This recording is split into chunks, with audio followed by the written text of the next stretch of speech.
बरेली के आईवीआरआई में 10वें दीक्षांत समारोह का आयोजन हुआ, जिसमें मुख्य अतिथि के रूप में केंद्रीय कृषि मंत्री नरेंद्र सिंह तोमर मौजूद रहे। उन्होंने कुछ बड़ी बातें भी कही।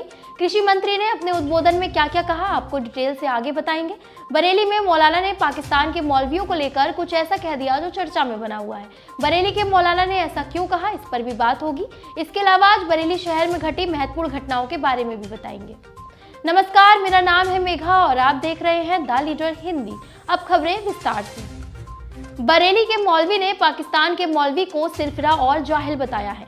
उन्होंने ये टिप्पणी पाकिस्तान में होने वाली घटनाओं को लेकर की है। उन्होंने इस टिप्पणी का कारण पाकिस्तान के राज्य खैबर पख्तून में सिख समुदाय की लड़की से जबरन शादी करने और रहीम यार खां के मंदिरों में तोड़फोड़ किए जाने की खबरों को बताया है। उनका कहना है कि किसी को जबरन या फिर किसी को लालच देकर मुसलमान नहीं बनाया जाना चाहिए। इस्लाम का सिद्धांत है कि सिर्फ जुबान से नहीं बल्कि दिल से भी कबूल किया जाए। मौलाना ने कहा कि पाकिस्तान में कुछ कथित मुस्लिम तंजीमें ऐसी हरकतें करती हैं जो कि इस्लामिक सिद्धांत के विरुद्ध है, क्योंकि इस्लाम सिर्फ जुबान की तस्दीक से नहीं बल्कि दिल से कबूल करने पर ही मिलता है। जोर जबरदस्ती से किसी को मुसलमान नहीं किया जा सकता। ऐसी घटनाएं इस्लाम के विरुद्ध है। वे बोले, इतिहास साक्षी है कि इस्लाम सूफी संतों के उच्च आचरण और स्वभाव से फैला हुआ है। पाकिस्तान के सूबा खैबर पख्तून में एक सिख लड़की को जबरन उठाकर उसके साथ शादी की गई और दूसरे शहर रहीम यार खां में कुछ मंदिरों में तोड़फोड़ की गई।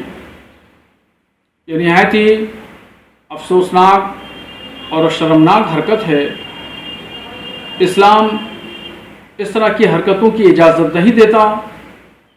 इस्लाम अमन आमा का दाई है और प्यार मोहब्बत की तालीम देता है और तबलीग करता है, और इस बात की पैगम्बर इस्लाम सल्लल्लाहु ताला अलैहि वसल्लम ने इजाज़त नहीं दी कि किसी को लालच देकर या जबरन उसका मज़हब तब्दील कराया जाए या किसी दूसरे मज़हब के मानने वाले लोगों के इबादतगाहों पर हमले किए जाए या तोड़फोड़ की जाए। ये वो लोग कर रहे हैं जिनका इस्लाम से, इस्लामी उसूल और ज़ाब्तों से कोई वास्ता नहीं है और जिन्होंने तारीख़ इस्लाम का मुताला नहीं किया है और पैगम्बर इस्लाम की सीरत से कतन वाकिफ़ नहीं है। इन तमाम घटनाओं की मैं भरपूर अल्फाज में मज़म्मत करता हूँ और ऐसे लोगों को दावत देता हूँ कि वो लोग तारीख़ इस्लाम का मुताला करें और पैगम्बर इस्लाम सल्लल्लाहु ताला अलैहि वसल्लम की सीरत को पढ़ें। पाकिस्तान हुकूमत को चाहिए कि वहाँ पर अल्पसंख्यकों पर हो रही जुल्म ज़्यादती को फ़ौरन रोके। आईवीआरआई के 10वें दीक्षांत समारोह में संबोधन करते हुए केंद्रीय कृषि मंत्री ने शिक्षार्थियों को टिप्स दिए। भारतीय पशु चिकित्सा अनुसंधान आईवीआरआई में 10वें दीक्षांत समारोह का आयोजन किया गया।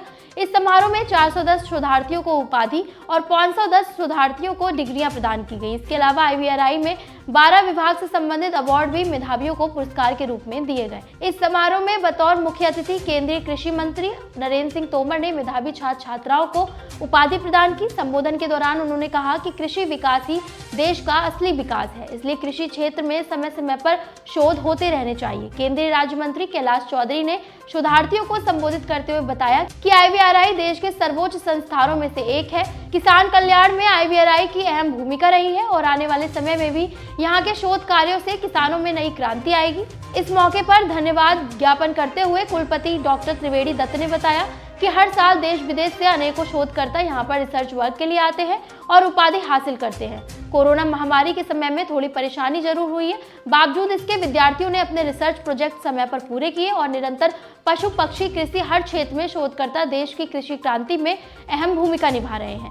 समय समय पर किसानों के बीच जाकर उनकी परेशानियों को भी सुना जा रहा है। फसलों के उत्पादन में दिक्कतों को भी दूर किया जाता है। इसके अलावा क्षेत्रों में ग्रामीणों के बीच पहुंचकर शॉर्ट फिल्मों की मदद से किसानों का हौसला भी बढ़ाया जाता है कि कैसे कम से कम खर्च में हम अधिक से अधिक फसलों को उगा सकते हैं। मेरे पास जो पत्रकार मित्र इस बात को जानना चाहते हैं कि किसानों की आमदनी दुगनी हुई है नहीं हुई है, वो मेरे पास आ सकते हैं।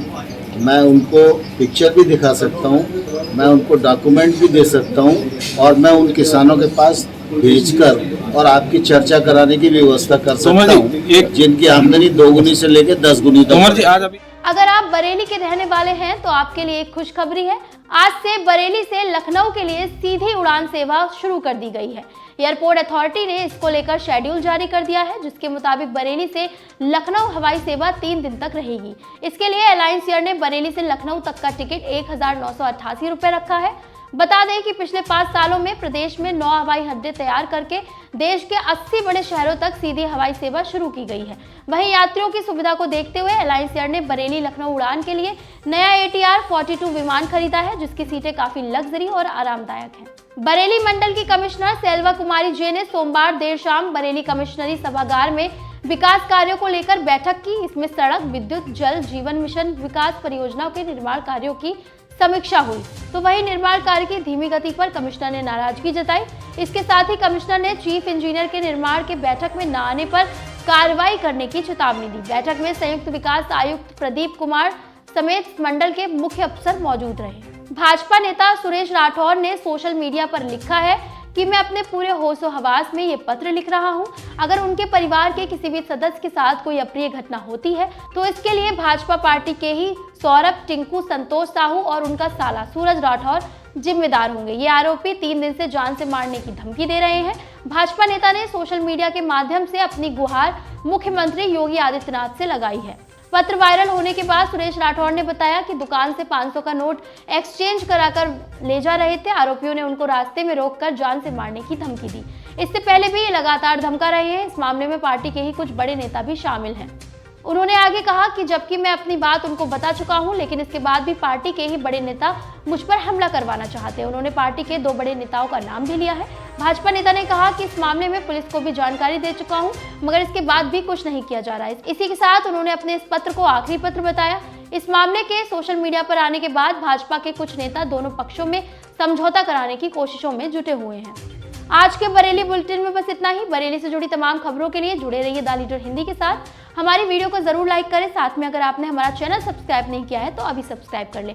हाय एवरीवन, मैं हूं जसलीन मथारू, द लीडर हिंदी। खरी बात मजबूती के साथ। मुझे बेपनाह प्यार और स्नेह देने वालों से मेरी गुजारिश है कि आप लीडर हिंदी के चैनल को सब्सक्राइब करें और गूगल प्ले स्टोर में जाकर द लीडर हिंदी का ऐप डाउनलोड भी करें।